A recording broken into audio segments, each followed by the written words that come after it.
And very often it becomes confusing to look at alchemical texts because you can't tell whether they're referring to Mercurius as an abstract philosophical principle or whether they're referring to the metal or what they're referring to. So it becomes very frustrating. So people have a hard time figuring out what the alchemists are talking about. But Mercury is the god in the metals, just as Dionysus was the god in the grape in the classical world, just as Mithras was the god of the stone. He was born from out of a stone. Just as Persephone is the goddess of the wheat, her epiphany is the wheat. Gods live within things in this tradition. Everything is alive. The mineral world is just as alive as the animal and vegetable world in this Hermetic tradition. There's an interesting Zoroastrian myth that corresponds to this. The Zoroastrian creation myth, which is the prototype for much of the imagery of the Bible. You have the two gods, Ahura Mazda, the god of light, who corresponds to Yahweh, and Angra Mainyu, who is the god of darkness, who is the prototype more or less for the devil. And in the beginning it is said that the two have decided to war with each other. Angra Mainyu in particular has become jealous of this. Ahura Mazda has created a world of light and beings of light that are called Amisha Spentas. And these are the prototypes for the angels. This is a Persian religion, by the way. It dates back to about 1000 BC. And Angra Mainyu is jealous of these beings, so he creates a world of devils and demons. And these are all associated with matter and physicality. And he declares war on Ahura Mazda, and Ahura Mazda agrees. And this isn't really fair because Ahura Mazda is an omniscient deity, and he knows what the outcome is going to be, so he's not being fair with him. But so Ahura Mazda creates these two primordial beings, the cosmic bull and the cosmic man. The cosmic man is called Gaiomart, and the bull, it is thought by some scholars that Mithraism is an offshoot from this myth, because Angra Mainyu comes in then and attacks the cosmic bull, like Mithras does later on, kills it, and as the bull falls to the earth, the body decays, and from the spinal marrow spring up all the food plants of creation, and from the bull's semen, as it hits the ground, springs up all the animals of creation. Then Angra Mainyu attacks Gaiomart, the primordial man, kills him. Gaiomart falls to the earth, and from out of his body all the metals are born, and each one emerges into the earth. So he's very much like Mercurius. He is this living spirit of the metals. And one of the metals in particular, gold, has ripened into the earth, and from out of this gold springs this sort of lotus-like plant. And as it unfolds its petals, sitting on it are the Adam and Eve of this tradition, Masha and Mashoi, the male and female. And they hop down and off of that and begin their escapade, and the whole universe ends up falling, as in the biblical tradition. But the parallel to Mercurius is interesting, and perhaps there's some influence on that. Could Gaiomart be kind of a predecessor to Gaia? Is there a link between those names?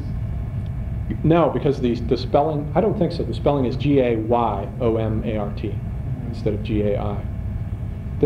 It's possible. It sounds similar because they're both Earth associated. Except that the one is masculine.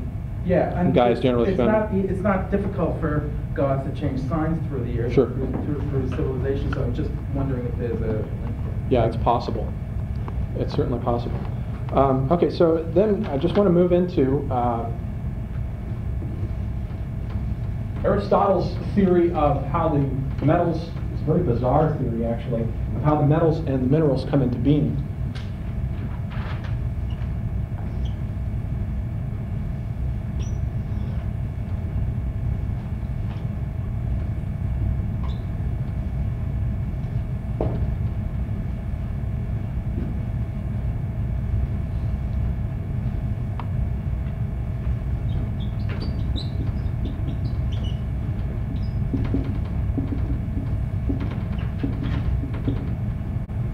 Aristotle says there are these two kinds of exhalations. One is vaporous exhalations, the other is smoky exhalations. And he says what happens is that the sun strikes water and it burns into steam, what he calls a vaporous exhalation, and the water rises, becomes air and steam.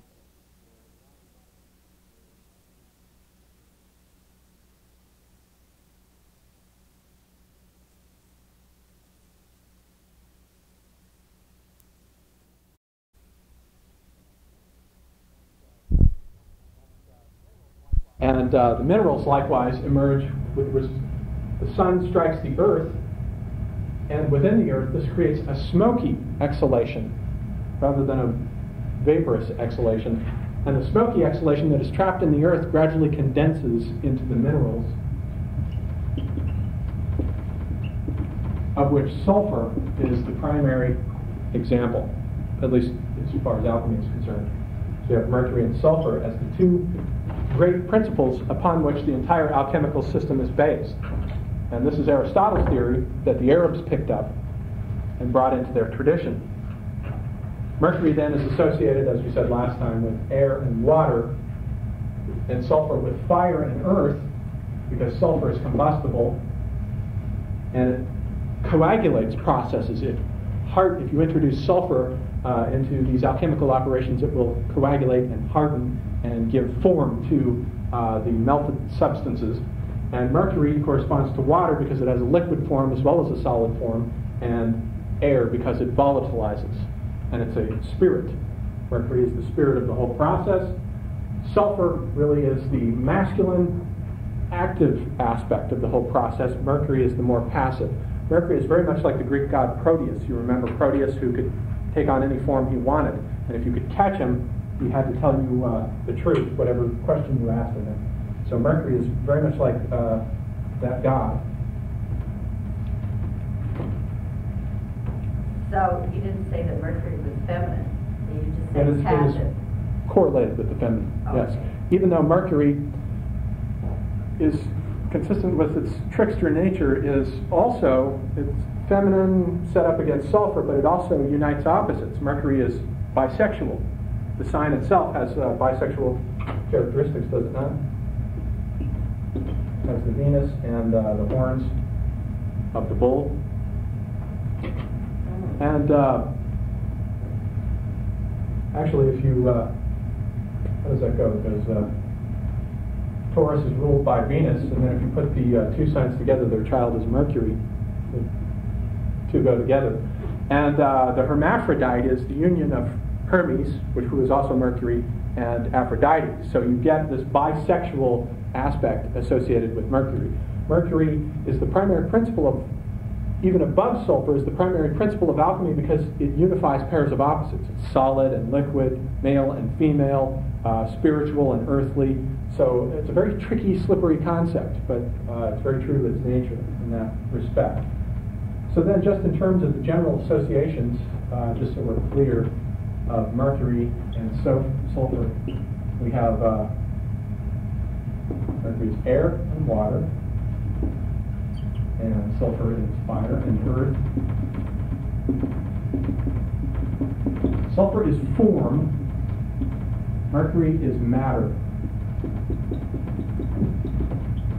and sulfur is spirit, whereas mercury is soul and body. Sulfur is, in the Chinese system, sulfur would then be equivalent to yang, and mercury to the yin. In the Jungian system, mercury will generally become associated with the unconscious, and sulfur with the conscious. So that too is something that varies depending on your context and point of view.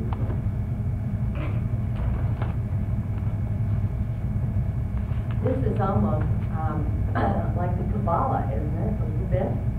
I don't know enough about the Kabbalah. I haven't had an introduction to it. But all these traditions, I think, as we'll see as we go along next week with Kundalini Yoga, are extremely fit together very well. You can play around with them, and the correspondences are amazing. They're basically saying the same thing. So that's probably one of the reasons why they interface so well with each other, and probably why the philosophers of the Florentine Academy were so excited about putting these